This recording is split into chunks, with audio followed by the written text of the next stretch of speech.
Добрый день, Heroim Slava. So I just wanted to give everybody a quick update. I know I need a haircut, I'm sorry, on what is going on in Ukraine right now.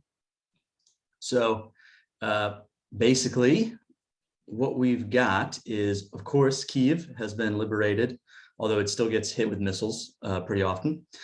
Also, Kharkiv is liberated, but it's still within range of some of Russia's artillery.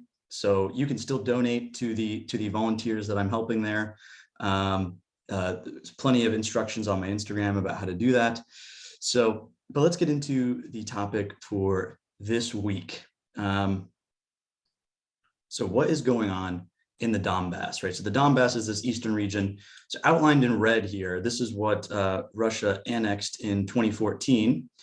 And you can see all the amazing progress they've made. You know, great job, Putin. You're doing really good. You got 1% of the land you wanted. They did take a lot of land up here, unfortunately, because that's really far away from kind of the strategic center of Ukraine. But anyway, so let me just explain what is going on. So you probably heard of the town of Izium, or at least you kind of remembering it now, like, oh yeah, Izium. So that's way over here. And Izium is important because it brings supplies from Belgorod, which is, oh, where's Belgorod? Oh, right here, yeah, Belgorod, which is very close to Kharkiv.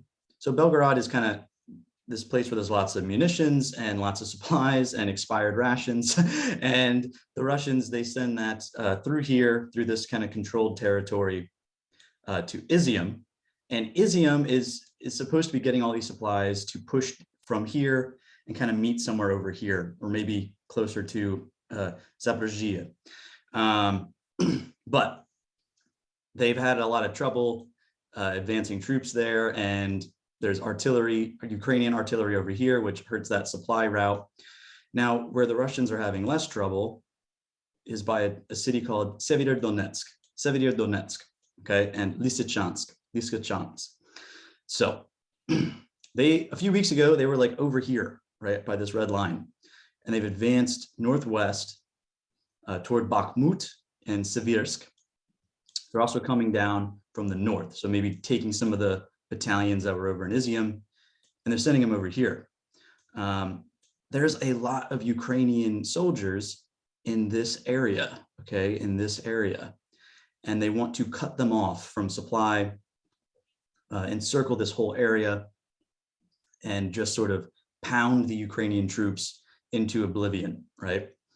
So that's the plan, and it's not easy, right? The Ukrainians are still resisting, and they're better trained, right?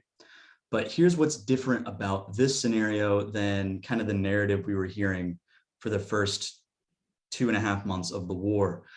So what Russia has done is they've taken all of their artillery and all their missiles, and they've focused it here. Okay, they focused it here. So even though we've sent, howitzers and more tanks and javelins and all this, the concentration of firepower is overwhelming. Okay, it's overwhelming. And if Russia takes this area, they will have fully liberated Lugansk, right? The kind of the northern portion of the annexed territories. So what does Ukraine need? Well, it needs more howitzers, definitely. More is always better. Specifically, it needs more shells. So what's happening is these American howitzers are arriving, but the Russians are targeting them, right? Like they have counter artillery radar, so they can tell where an artillery shell was fired from. Okay, so Ukraine has already lost 5 of these artillery units, okay, of these howitzers. Also, the howitzers really need to be self-propelled because they need to move quickly after they fire because of this counter artillery radar. Okay, but we also need something called MLRS, which are much longer range artillery. So instead of having the artillery in here and Putin just, hurling grenades over this entire area and blowing up everything that's there, civilian or not, the artillery is not going to last very long, right? They're going to lose a lot more than 5. With an MLRS, with an advanced long range rocket system, they can have a range of 70 kilometers to 300 kilometers, which for Americans, that's a lot. you could put that stuff like over here and just fire into it, right? And fire into Severodonetsk and behind Severodonetsk, and start taking out some of that artillery, which is generally in here. So you could set up here and take out all this artillery that is here. Now, once you do that, then yes, the training and the resources we've given to Ukraine will start to be productive again, and they'll probably win, right? But only if we have longer range missiles, because right now all those missiles are in here, and again, everything there is being destroyed, civilian, military, or otherwise, right? So it's just going to be scrap metal in a few days. Okay. Also, we can expect, anything that's going to be occupied by Russia, there's going to be executions, there's going to be martial law, there's going to be a complete subjugation of the Ukrainian population. Anyone that can't really prove that they are, a part of the Russian world is in trouble, right? So we definitely don't want that to happen. So that's the stakes. Another thing I would suggest is, we still could use jets, right? Like from Poland. So send those. That would help, because then you can just fly, and that's the same thing. Also, Russia's flying a lot of sorties, which are, I'm not a military person, but I've been told that a sortie is a Air Force operation to blow up some bad guys. So Russia's been doing a lot of those in this area, and there's not enough long-range anti-aircraft missiles, right? I have a feeling that a lot of the anti-aircraft missiles are probably in Kiev to protect people, and in Kharkiv, especially to protect people, and also down here near Odessa. Why? It's not so much for the planes, it's because they can also be used against cruise missiles, which are fired from Crimea.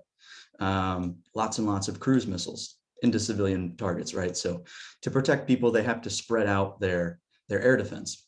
So if we could send some additional long-range anti-air missiles, we're not saying like send a nuke and piss off Russia or anything like that, but missiles that can intercept the missiles that Russia is firing first, right? Just stop them from landing. This would also help a lot. I found an article in the New York Times. So here's to give you an idea of what's going on in the Donbass right now. So it says, now just 10 miles from being cut off and surrounded by the invaders. We can travel down a bit, but it's under shell fire, under artillery. They're so close, they can hit the vehicles with sniper fire and even rifle fire, let alone artillery. Yeah, so a lot of the troops that are stationed there are just getting blown up left and right. If we sent more long-range weapons, you could move some of those troops out of the more dangerous areas and still defend it effectively, right? Pretty much Russia has been doing that since April, because they took so many losses. They moved guys away from the front, and they just send cruise missiles in to deal with the defensive positions. So we should just give them the same tools, right? We already approved $40 billion. It's already spent, I know there's some people against that, but it's already been spent. So just send what they need. Just send things that are going to protect these guys, right? Yeah. So that's really important.